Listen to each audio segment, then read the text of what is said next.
Hi everyone, it's me Giovanni, and for some reason I feel like the world is trying to kill me.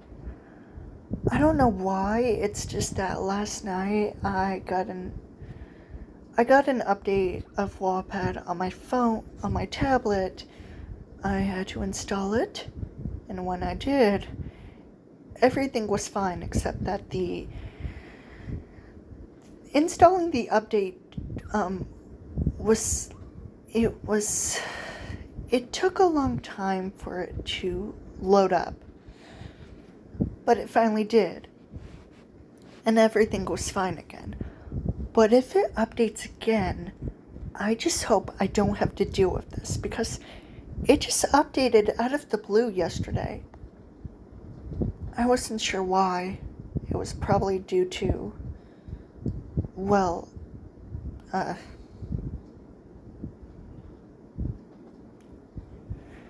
anyway. So, today is June 11th, and I haven't heard the news of, Maria Flores and the Texas Chainsaw Massacre game, but it's whatever. I'll see it when I get around to it. But anyway, I've been thinking about it, and I just saw Jester Bell's video about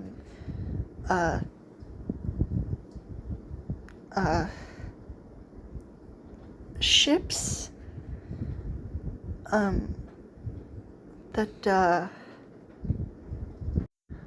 basically she hates weird and bad ships that destroy her favorite characters and their stories, which actually makes sense.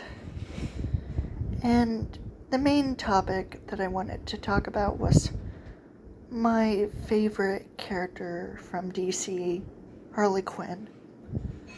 Now, when Jester Bell mentioned about Harley Quinn and Poison Ivy, I was like, oh, okay, so the bad ship is about Harley Quinn and Poison Ivy. Okay. Because when I first heard about their relationship, Harley Quinn and Poison Ivy, I was like, wait, seriously? This is a thing? Like, I wasn't angry about it. I was just, a little confused. Because, there's no way when they were first involved that they were in a relationship. They were friends, right? Yes, they were friends. And that wasn't the original intention, especially when they were first in a relationship, especially in the comics. Mostly in the comics. Similar to Joker, Harley Quinn was sort of in an abusive relationship. While Joker would physically abuse Harley, Poison Ivy, or just Ivy in general, would just berate Harley or smack talk her during their relationship. Especially when they were friends. Like, sometimes Poison Ivy would berate Harley, especially due to Harley's love of the Joker. And well, for me, I don't see that as an issue, especially with love relationships, when people get smack talk by their friends or partner, if it's toxic or not. But at the same time, Harley Quinn and Poison Ivy in a relationship wasn't originally intended. One of the examples that I'm willing to point out is Velma Dingley from Scooby-Doo. Now, Velma wasn't originally gay when she was first conceived. She and the Scooby-Doo gang, Mr. Incorporated, Fred Jones, Daphne Blake, Shaggy Rogers, and Shaggy's talking dog, Scooby-Doo, were just teenagers and their dog solving mysteries, and that's it. Velma and Daphne were best friends, and that's it. They weren't in a relationship. And even if they were, I would be completely just not interested in it. Because even with their own, like, spin-off TV shows in an alternate universe, maybe, with Velma Dingley, voiced by Mindy Kaling, and the Harley Quinn TV show, Harley Quinn and Poison Ivy's relationship, and with Velma and Daphne being in a relationship, they just don't sit right with me. I mean, Harley Quinn and Poison Ivy, I've grown a bit to like it, but still, similar to Daphne and Velma, Poison Ivy and Harley Quinn are just best friends, and that's it. Like, seriously, why make this big deal of Velma being a lesbian when she wasn't originally a lesbian in the first place when her character was invented? Sure, lesbians did exist during the 1960s, but I just want to say this. Velma wasn't originally intended to be a lesbian, especially due to the fact that she's wearing the color orange. She is not lesbian coded.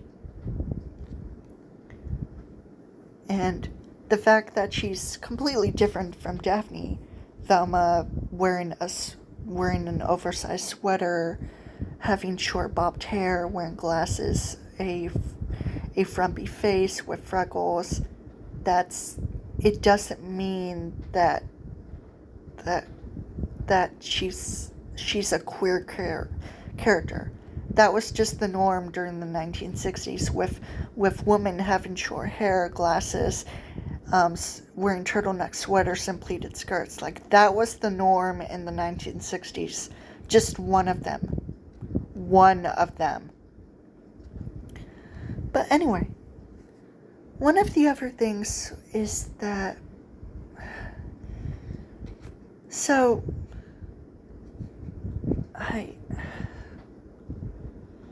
here's the thing. I'm completely okay with a pre-existing character that was originally white turned into a person of color. Changed into a person of color. Just an upper form of media, like with Little Mermaid live action movie, Halle Bailey as Ariel, Eartha Kitt as Catwoman in the 1966 Adam West Batman TV show, Tinkerbell being black in Peter Pan and Wendy, even though that film is terrible, and Tinkerbell's character was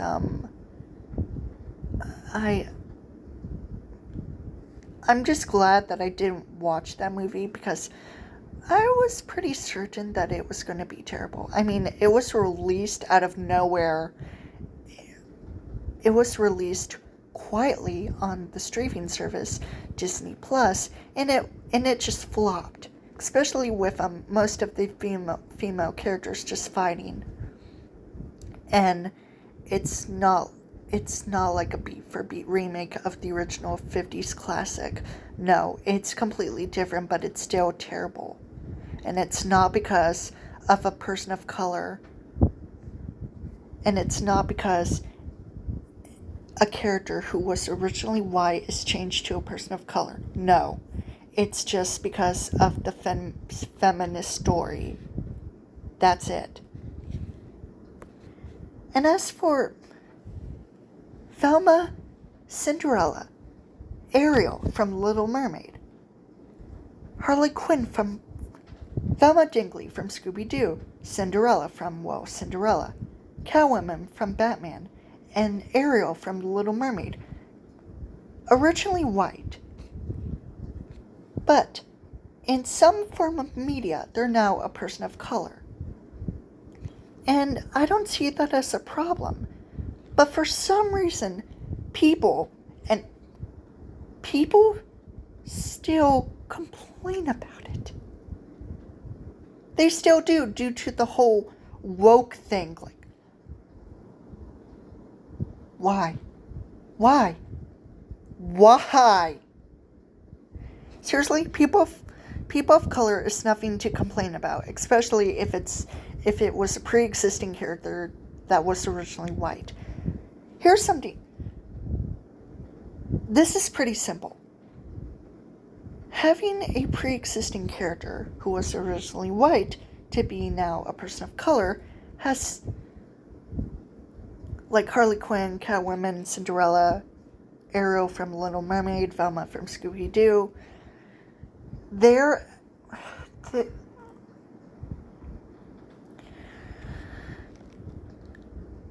ethnicity is not a big deal of their character. It's not a big deal. But for some reason, people complain that it is. Why? Oh my God,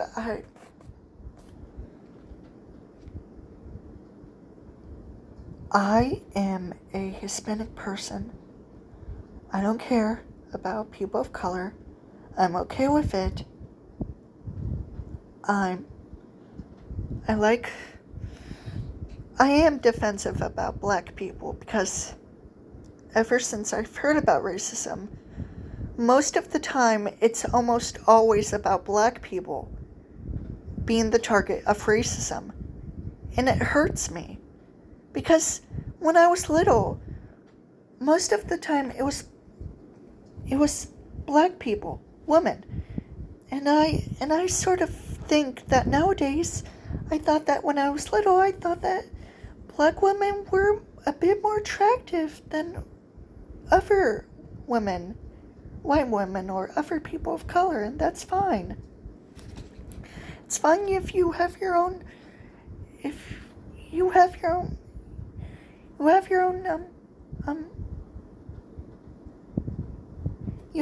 taste in women, or if you have your own interest, that's fine. But seriously, for people to complain about characters being changed to a person of color, there's no way in hell that I'm just gonna agree with you and say that these were bad ideas or that they don't deserve to be a person of color in the first place. I don't care about it. I don't care. I don't care if they're a person of color. I'm perfectly fine with it. Because even though I understand and I kind of relate to it, because I've grew up with them mostly being white. But, for example, with Cinderella being played by Brandy, being a black woman, Cinderella being a person of color, there's nothing wrong with that. Eartha Kitt, a black woman playing Catwoman in the 1960s Batman Adam West TV show, Catwoman as a person of color. That's totally fine. It was complained back then, but here's the thing. Eartha Kitt's Catwoman was different from... Okay. Velma Dingley from Scooby-Doo.